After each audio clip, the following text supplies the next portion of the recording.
So ఈ ప్రభుత్వం ప్రజలను ఏ విధంగా మభ్య పెడుతున్నది, మాయ చేస్తున్నది, తద్వారా వాళ్ళకు జరిగే లబ్ధిని కూడా ఏ విధంగా తగ్గిస్తున్నది అనేది ఈ అన్నిట్లలో, ఈ ధరణిలో కానీ భూభారతిలో కానీ ఇవి ప్రజలకు జరిగే మేలు కాదు. ఈ వీటితోటి వీళ్ళు చేస్తున్నది ఏంటంటే కాంట్రాక్టర్లకు మేలు చేయడం, గతంలో ఉన్న కాంట్రాక్టర్లను మార్చడం, గతంలో ఉన్న లబ్ధిదారులను మార్చడం, అధికారులను అండగా చేసుకొని ఆ నాయకులకు అనుకూలంగా గత ధరణి ఉంటే ధరణి యాజ్ ఇట్ ఈస్గా ఉంటే అప్పుడు నిషేధంలో పెట్టిన అప్పుడు ఏవైతే బ్యాన్ చేశారో వాటన్నిటిని తీసుకురావాలంటే సాధ్యం కాదు కాబట్టి ధరణిని మొత్తం చుట్టి బయట వేయడం వల్ల కొత్త తీసుకొస్తే మళ్ళీ కొత్త దాంట్లో గతంలో తమ అనుకూలంగా ఉన్న ఏవైతే నిషేధంలో పెట్టారో వాటిని మళ్ళీ వెలుగులోకి తీసుకురావడం, తమకు ప్రత్యర్థులుగా ఉన్న వాళ్ళు ఎవరైతే ఎంజాయ్ చేస్తున్నారో వాటిని నిషేధ జాబితాలోకి చేర్చడం, ఇలాంటివి అధికారులకు, నాయకులకు, కాంట్రాక్టర్లకు ఉపయోగపడే త్రికూటమి అంటారు. దీన్ని త్రికూటమి అనేది చాలా కాలకూటమి. జనరల్గా త్రికూటమి అంటే బ్రహ్మ, ఈశ్వరుడు, అదేవిధంగా విష్ణు, ఈ ముగ్గురిని కలిపి త్రికూటమి అంటారు. కానీ ఇక్కడ ఏం జరుగుతుంది అంటే మన రాష్ట్రంలో ఈ త్రికూటమి కాదు, ఇక్కడ ముగ్గురు, ఒకరు నాయకులు, ఇంకొకరు ఎవరు అధికారులు, ఇంకొకరు ఎవరు కాంట్రాక్టర్లు.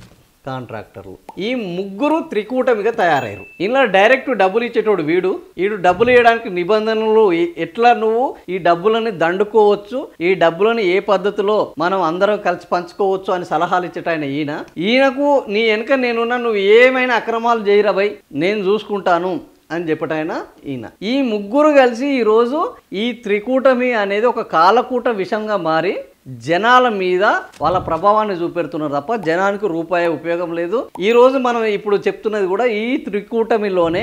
ఇప్పుడు ఈ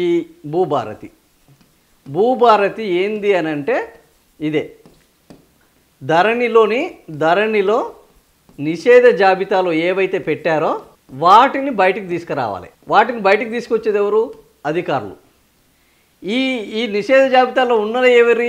కాంట్రాక్టర్లే. ఈ నాయకులకు సంబంధించిన కాంట్రాక్టర్లే గతంలో ధరణిలో నిషేధ జాబితాలో ఉన్నాయి, వాటిని వీళ్ళు బయటికి తీసుకురావడానికి నాయకులు సహకరిస్తారు, అధికారులు నిబంధనలు సరళిస్తారు, కాంట్రాక్టర్లకు బయటకు వస్తుంది, కాంట్రాక్టర్లు డబ్బులు మళ్ళా ఈయనకిస్తారు, ఇక్కడికి వస్తాయి. సో ఈ పద్ధతిలో ఇది ఒక చైన్ సిస్టమ్. ఇందులో జనానికి ఏమైనా ఉందా అంటే జనానికి సున్నా. పెద్ద ఏది అప్పుడు అన్నారు కదా, పెద్ద సున్నా అని ఎన్నికల ముందు, అంతకు మించి ఏమీ లేదు.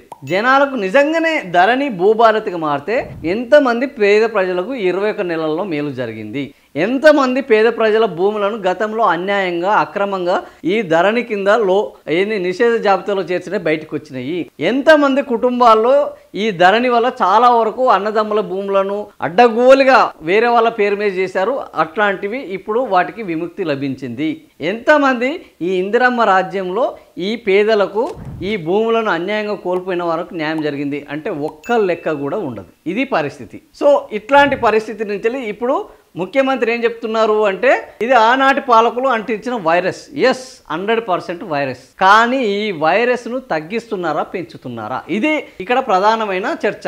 ఈ వైరస్ని పెంచుతున్నారా తగ్గిస్తున్నారా? వైరస్ని తగ్గించింది అయితే లేదు. 20 నెలల కాలంలో వైరస్ అని ప్రచారం చేయడం తప్ప ఆ వైరస్ని తగ్గించింది అయితే లేదు.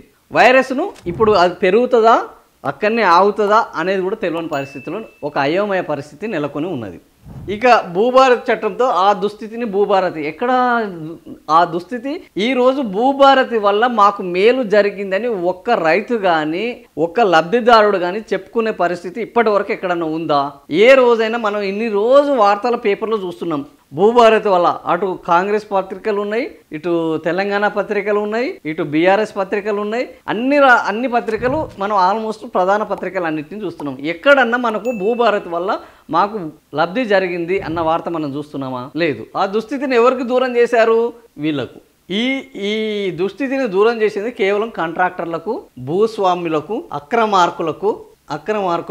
ఇప్పుడు ఈ భూస్వామి ఇందులో ఇంకొక వార్త కూడా ఉన్నది, ఇప్పుడు మీ ముందడికి తీసుకొస్తున్నాను. అదే అధికారులు అడ్డగోలుగా ఆక్రమించిన దానిపైన హైకోర్టు ఆగ్రహం వ్యక్తం చేసింది. దానికి ఈ అధికారులు కనీసం స్పందించడానికి కూడా వాళ్ళకు ముఖం జల్లడం లేదు. అది కూడా ఇక్కడ జరిగిందే. ఈ అధికారులే ఎవరైతే కంచే చేను మేస్తుంది అంటే కంచెను కాపాడాల్సిన చేనును కాపాడాల్సిన కంచె చేను మేస్తే ఎట్లా ఉంటుందో అక్రమాల నుంచి వెళ్ళి కాపాడాల్సింది పోయి ఈ భూములని కాపాడాల్సిన అధికారులే ఆ అక్రమాలకు పాల్పడుతున్నారు. సో అలాంటిది మళ్ళొక వార్త ఉన్నది, దాని గురించి మనం చర్చిద్దాం. మీరు యు మస్ట్ సీ.